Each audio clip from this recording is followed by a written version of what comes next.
and then he got sucker punched.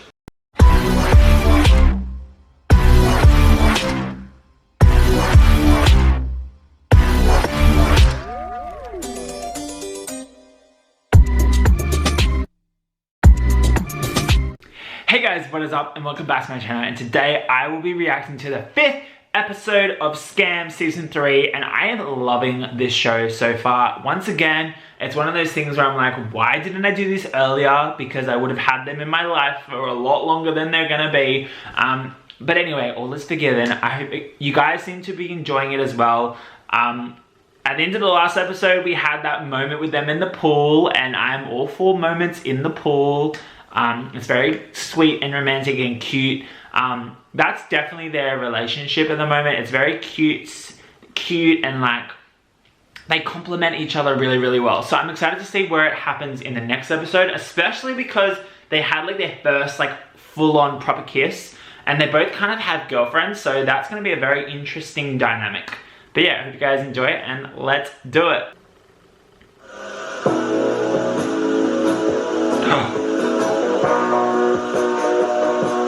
Oh my god. I'm gonna pause because I'm gonna have like a freak out in a second, but I've seen that image so many places and never really realized where it is from because I didn't know them. Oh my god, they're just having like a makeout session on the bed. What?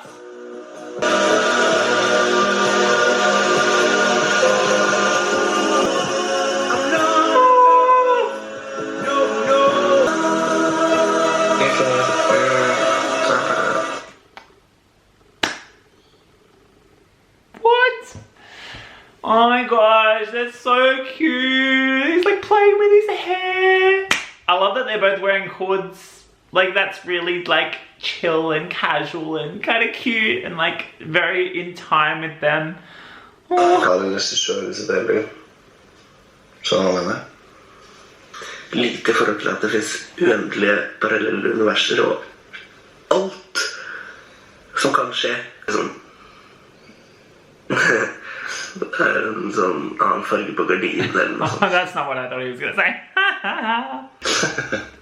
Okay, that tells you a lot about them, right? Like, Evan is very like for the moments and you choose what's gonna happen, whereas Isak's very like big picture, like everything we do is so unimportant because of the large scheme of things and everything that happens around us. So it's really cool that they have this bond and this connection because they have those small different beliefs of the scale of the world, and they could do a lot for each other. Har du ikke tenkt på det? Jo, men jeg bare begynner å føle meg så... Det er sykt spennende. Yeah, true. Jeg liker det ikke, ass. I'm with Evan. It makes you feel lonely. Ja, egentlig. Altså liksom... Det er hodet ditt. Det er deg og hodet ditt. Og alle tankene dine. I know what you mean. Det er som om den er død. Det er mørkt, da. Ok. Hvem sine sko er det som står i gangen? Det er Jonas sine. Yes, that's what I want to know. Det var egentlig bare... Det var en kveld jeg ble drita som heter Eskil. Mamma var det sånn. Got it. Så... Ja. Jeg vil jo ikke dra hjem. Okay, we get a bit of insight now about his backstory, and I guess now I think about it, he wouldn't have left his parents' place if it wasn't a rough environment or there wasn't some dark stuff going on. And I think for him, he seems like the type of kid that when the dark stuff happens, he suppresses it and thinks just of things that makes him happy and jokes around and nothing really too seriously. Whereas Evan's the one that's like in his thoughts and thinks seriously about everything. And slowly, but I'm more relating to now Evan because everything that he has said in the last like 5 minutes of this episode, I'm just like, dude, same, I'm on the same boat, we're on the same town together. Du skal få den, lage en film. Jeg skal lage en film med deg. Ok. What? Du holder pusten med vann. Jeg bare fikk en distract vanndråpe i halsen.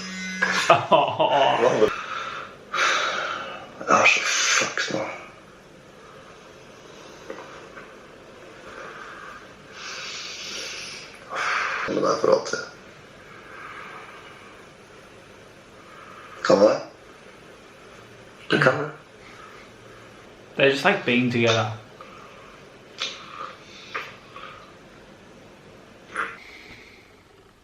Okay, that like makes me feel a lot of different things.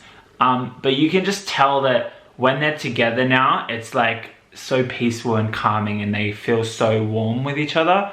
Whereas, especially with Evan, he knows that like the outside world still kind of exists. And then if he goes outside, he's got so much stuff to deal with. So I sense that the beginning part of this episode is so calming and beautiful and cute. And then we're gonna have drama let loose. Are you saying they spend the whole day and night together? I don't sleep because sleep is a cousin to death. You are hot.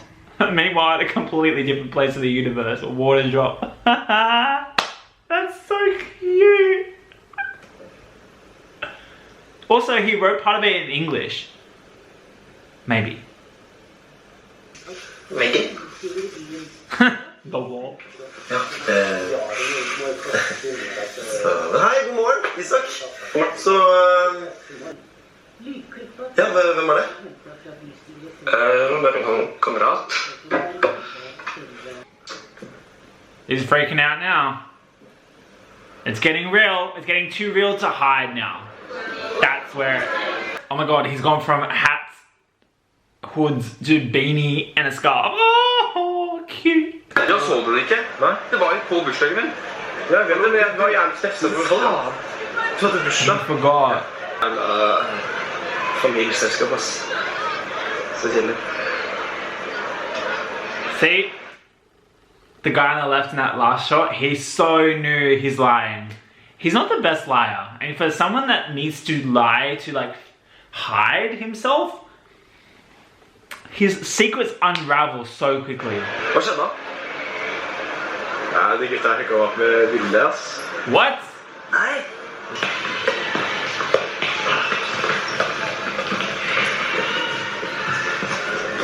You gotta admit, there is something really cool about sneaking around with someone and having your own little secret bubble of like your own little world. Like there is something that draws you to that, and that the fact of like opening yourself up to a lot of other people, it's daunting and scary and people avoid it. And I don't know, all the TV with like the gay storylines and them having their own little cute little world with just the two of them, it's so adorable.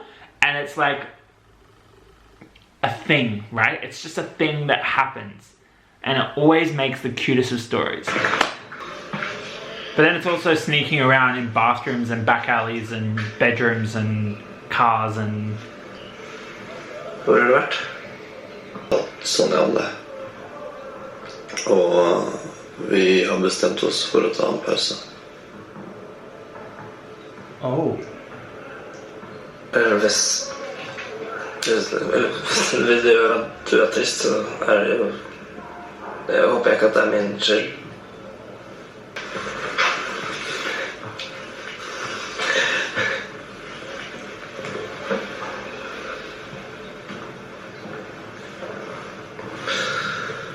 He's happy.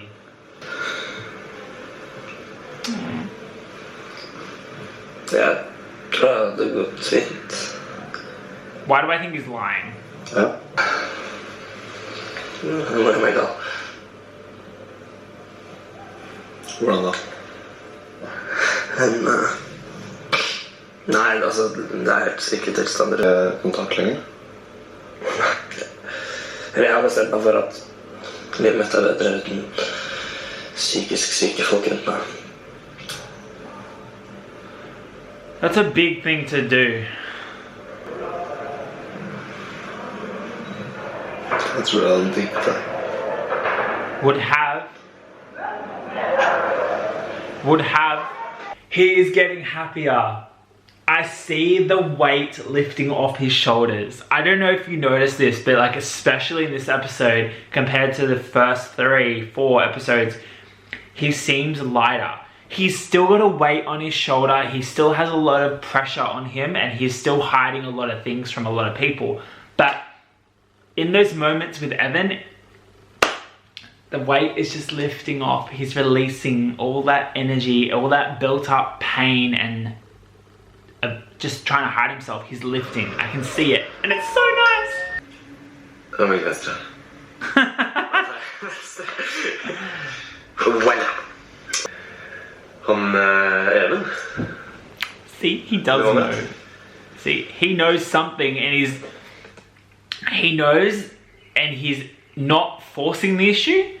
He's prompting a safe space to open up for when he feels comfortable, and I feel like that is so respectful, and especially like with him being gay as well, he knows how hard it is and he knows what to push and what not. And of all the people of his like close inner circle, I feel like he would be the the person he would feel more comfortable telling of all of them. Det på en måte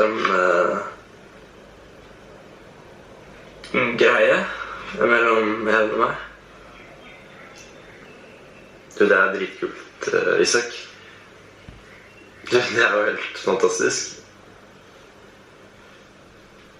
Alene på en gaybar klokken 2 om natten, og jeg ville ikke dra hjem. Wait, what? Jeg ikke visst det var en gayklubb. Det spiller ingen rolle, det jo det viktigste at du har funnet en som du liker. Det noe galt i å være homo, jeg er ikke sånn homo da. Ok, hvordan da? Det sånn som deg. No. Okay. Jeg respekterer fullt at du tar den homopakka hele veien, men det bare sånn, jeg ikke sånn, du, herregud, jeg skjønner det. Jeg mente ikke å, ja, selvfølgelig du helt deg selv. Det jeg mener da, at det virker som alle. The long-winded way of saying it, sånn at jeg I get it. Gå med mascara og tights og gå en gay pride bare fordi jeg ikke Even. He's just not saying it in a very... Ok, la meg ut og slåss for retten til å være den jeg Det folk som opp igjennom har valgt å stå i hets og hat. Akkurat det, Isak, det krever mot på et helt annet nivå enn de fleste mennesker skjønner. Og jeg før du har turt å stå opp for hvem du så skal du være jævlig forsiktig med å snakke og heve deg over gay pride. Jo, Isak, det gjorde du. Nå har jeg egentlig ikke så lyst til å snakke mer med deg.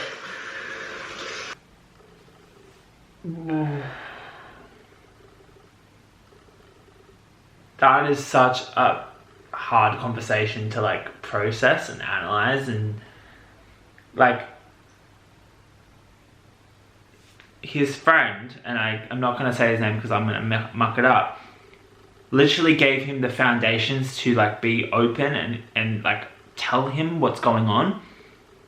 But then because I feel like he still has so much shame in this stereotypical gay person, that all those things associated with being gay he doesn't like or isn't into, so that automatically doesn't make him that stereotypical gay, and he doesn't want to be pigeonholed as that because he likes Evan.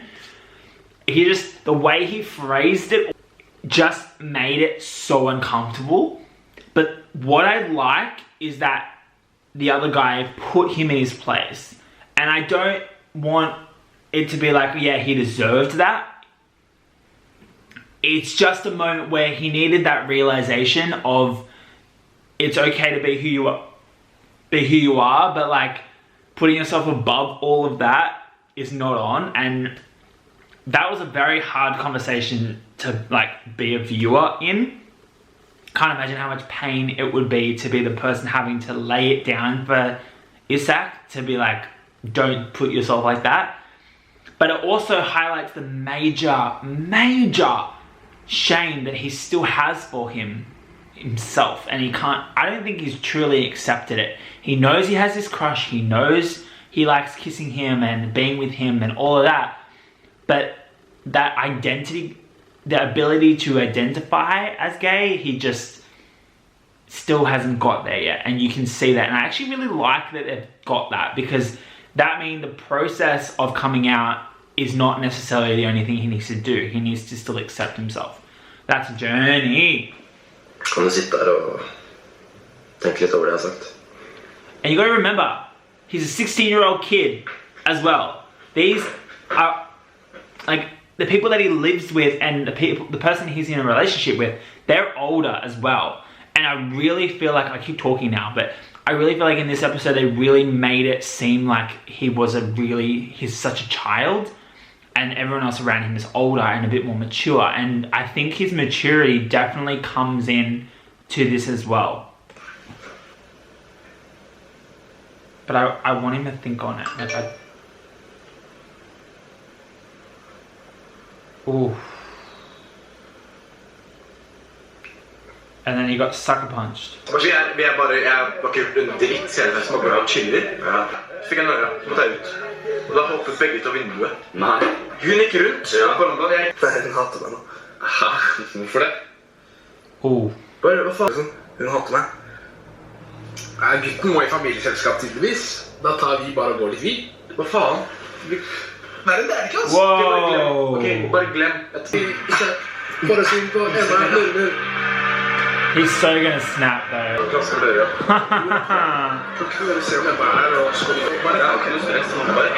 Now he's gonna do something, eh? Skal jeg kjøpe deg? Så står de her, ok? Yes.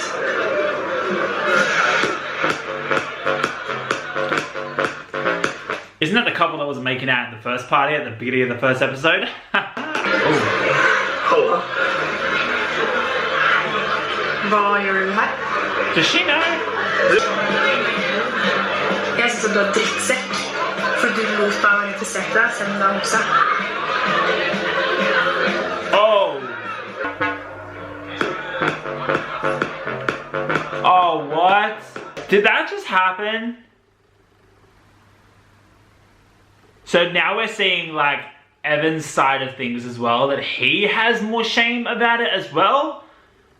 That even though when they're together, they felt really comfortable and happy, and the minute they left that bubble, life happened and they had to go back to who they originally were and to their like respective groups. And